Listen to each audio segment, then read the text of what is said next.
Hello, it's Kevin here. I want to talk about using AI, in particular, in this example, ChatGPT for your OET writing. Now, as you may or may not be aware, I use quite a few AI tools. If you've been listening to my Spotify podcast series for OET speaking, you will have heard the audio role play examples that I've using text to speech. So I get chat to help me to write a script based on a role play. I correct it. I have to change a few things. I have to make sure it's the right length, etc. So I do that. I make an audio and I do a transcription so you can play the audio back, shadow it for pronunciation purposes, learn some useful phrases and language. And the transcript is mapped to the clinical communication skills, A, B, C, D, E, how to give information, how to get it, showing empathy, etc. So from what my students on my talkie have told me, this method works quite well. And I'm going to make another video, possibly today, where I explain how you can get ChatGPT or Grok, which I think is better, to act as a interlocutor patient for you to actually get some real speaking practice. Anyway, that's aside. So I've been using AI for assessing your OET letters. I also do it for IELTS. Now, I've trained my own AI bot. Okay, so I've got all the pro versions of all the tools, Chat, Grok, Copilot. I've got all the latest versions, etc. And I've got my tools set up in a certain way that you probably either don't or don't know how to or don't want to pay for. So that's aside. So bearing in mind the limitations, parameters and restrictions that various AI tools will do, teachers find that it's very helpful, it are very helpful in helping us in marking, assessing. Instead of me having to go through it line by line, making corrections, I put it into my AI bot. It knows the criteria, it's got the case notes, it analyzes grammar, vocab, but still, end of that process, it needs a human assessor. Someone like me who's passed OET teacher training courses and who knows how the criteria actually works. That's something that chat can't do. Right? The same with your speaking. All it does is analyze the language. That's it. It's an LLM. Large language model. That's all. So it's like predictive, Anyway, talk about that in a later video. But it's okay for some things, as in this here, grammar and vocabulary, it works well. Understanding the criteria, not so much. That's why you need a human examiner, assessor, or teacher to take a look at it to confirm it. This is what all the exams do these days that use AI tools, right? They may use AI algorithms to initially assess, but there's always a human component to check it before the final grades or scores are sent out. Anyway, so this is the original letter that my student wrote. Okay. Now, so for your writing, I won't go through all this. Again, I've got many videos on my YouTube channel, The English Native, where I go through OET. There's about 100 OET letter corrections there. Maybe more, maybe 200. I don't know. Anyway, there's quite a lot of them, right? I go through all the criteria there. Purpose, content, conciseness and clarity, genre, style, organization, language. I'm not going to go into that here. Like I said, I've got about, 194 videos or something? It's a lot anyway. So this is good. The main thing is, though, grammar and vocab. this particular student, her spoken English is excellent.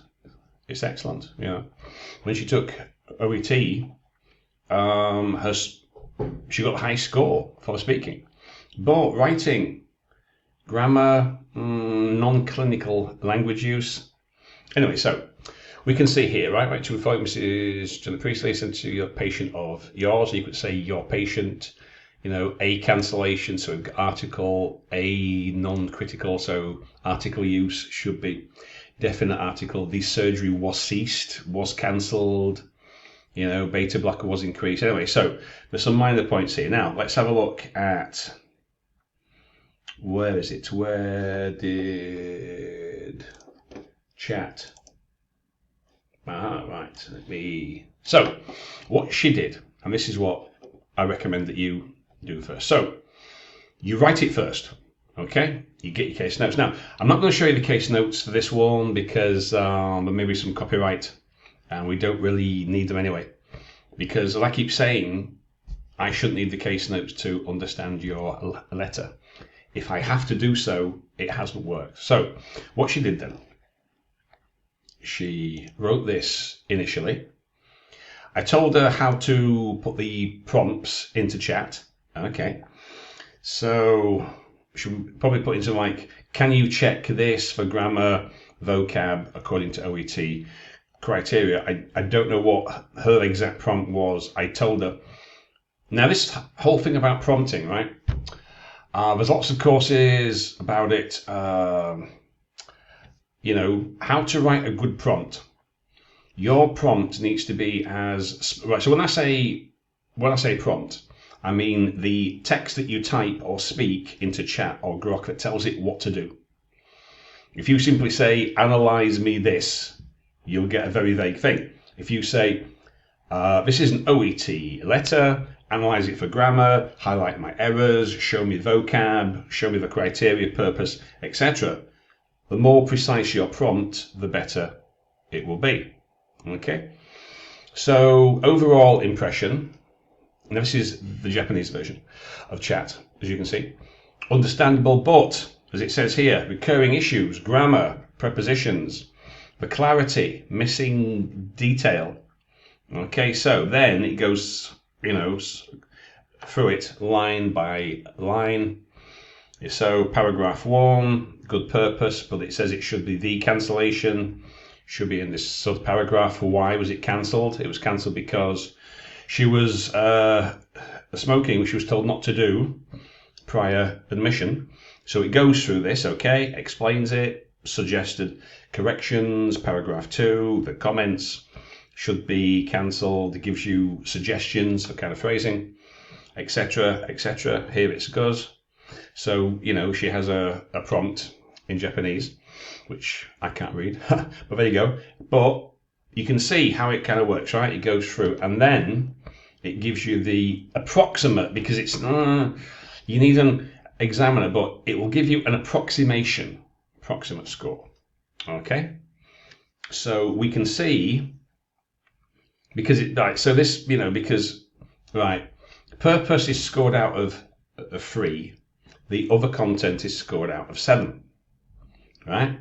So to get a B for purpose, you need a 2 out of 3, and content, conciseness, genre, style, okay? You need to get 5 out of 7, and they've missed the organization out, right? Because you've got purpose, content, conciseness, genre, organization, and language. So that's one of the things that I'm trying to get people to understand. It'll do some things well, but it's missed one of the criteria, and the scoring is wrong. Now, I actually agree with its assessment, because I'm a teacher for OET, but it's not perfect. So if you don't know, it's like, you know, I was explaining this to some of my students this past week. You can use it, AI tools, to find out things, but to avoid hallucination, you need to know something about the subject. So if you didn't know here, there's only 5 criteria. There should be 6. it's scored out of 3. The rest are scored out of 7. It's not correct. So it's approximate. It can give you an approximation. So there's some things that it can do, some things that you need to be aware of. So for example, now this corrected version actually is pretty good.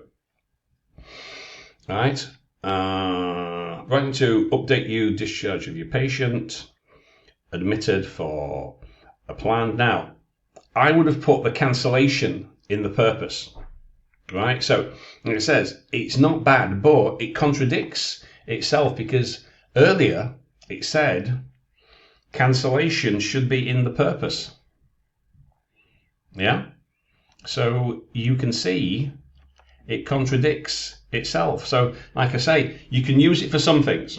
You can say, okay, check my grammar, check my vocab, check is it clinical language.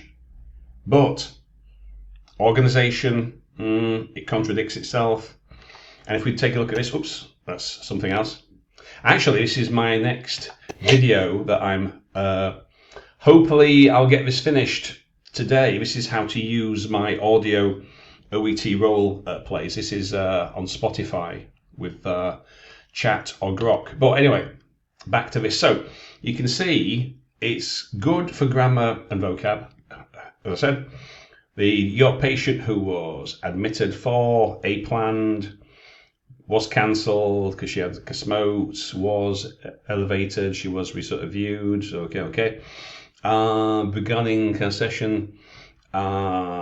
Psychiatric team. Why was she reviewed by the psychiatric team?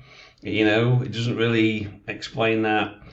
You know, and was assessed as having moderate depression. So you know, it's not bad. But you can see that purpose should have had the reason for cancellation in the purpose. But that aside, for most else, that's good. So this is what you need to be doing. Okay, write it first. Okay, use the case notes, write it first, then put it into chat, check my grammar, check my vocab. Is it clinical? Because often people use non-clinical language. If you can copy paste the criteria in, depending on your tool, that's good. But still, you need somebody else to check the organization, check it out according to the criteria. So you can use them, but just be aware of their limitations and restrictions. Okay, hope that helps. Check out the rest of the channel. There's plenty of videos for writing, and I'm going to try and upload my speaking role plays here onto YouTube. They're on Spotify, but I know that YouTube is a big search engine. I'm going to try and put them there as well. And like I say, my other video, keep an eye out for that, but I'm going to explain how you can use AI tools, more AI tools for you to get speaking practice. Okay, hope that helps.